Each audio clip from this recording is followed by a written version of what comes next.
Dan gempa di Cianjur juga berdampak ke daerah lain. Di Sukabumi, Jawa Barat, sejumlah santri melompat dari lantai 3 untuk menyelamatkan diri saat bangunan pesantren diguncang gempa.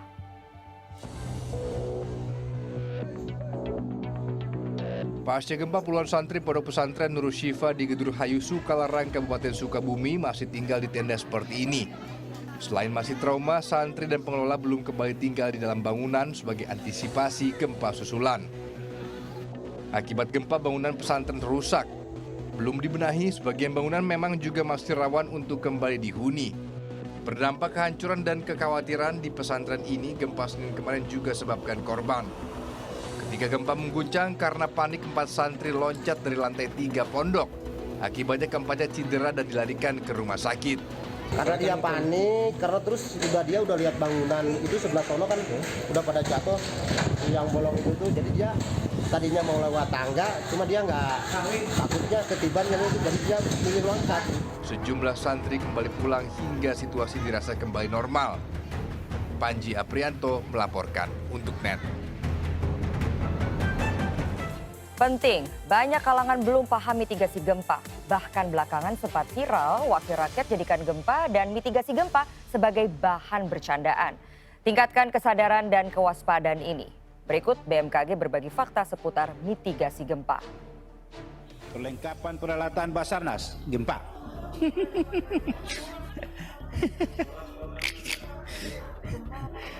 Ini BMKG bikin gempa ini.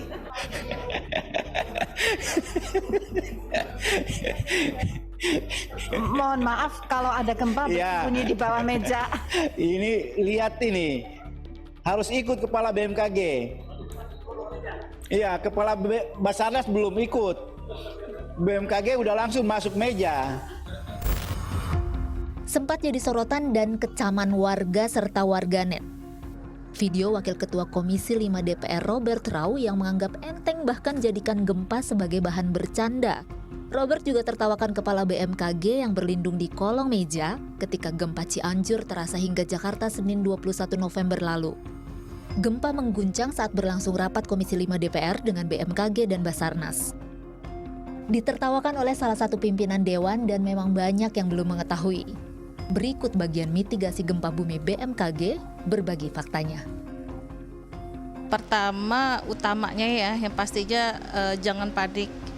Tapi memang ya kalau dalam keadaan bencana terjadi gempa itu biasanya memang panik. Tapi kita tidak boleh terlarut dalam kepanikan itu sendiri. Kita harus sadar bahwa ini terjadi gempa. Jadi kita harus melakukan perlindungan diri. Apabila kita berada di dalam ruangan, kita harus mencari apa nih yang bisa yang bisa kita gunakan untuk melindungi diri. Karena gempa itu sendiri getarannya itu dalam hitungan detik. Paling lama itu mungkin sekitar 20 detik. Nah, jadi dalam waktu hitungan detik itu kita harus melakukan perlindungan diri. Nah, kita harus melihat misal jika di sekitar kita itu ada meja, kita bisa menggunakan meja itu sebagai alat untuk kita melindungi diri. Jadi drop itu merunduk, cover itu melindungi diri. Jadi masuk ke dalam kolong meja, hold itu berpegangan karena ketika terjadi gempa itu kita keseimbangan harus menjaga keseimbangan biar agar tidak jatuh ya Mbak ya. Jadi drop, cover and hold itu. Kemudian ketika di sekitar kita itu ada kursi, itu kita bisa gunakan kursi itu sendiri.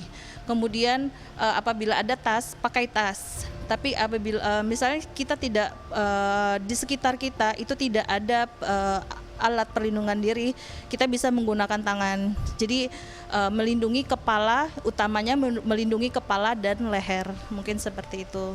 Jadi kita harus melihat kita ada di mana dulu ya Mbak. Kalau misalnya kita jauh dari akses pintu, nah itu kita harus melakukan yang tadi. Tapi kalau kita dekat dengan akses pintu, kita bisa langsung lari keluar ke tempat yang aman. Mungkin seperti itu. Oke, terima kasih Bu telah berbagi fakta bersama kami di sore hari ini. Terima kasih ya Bu.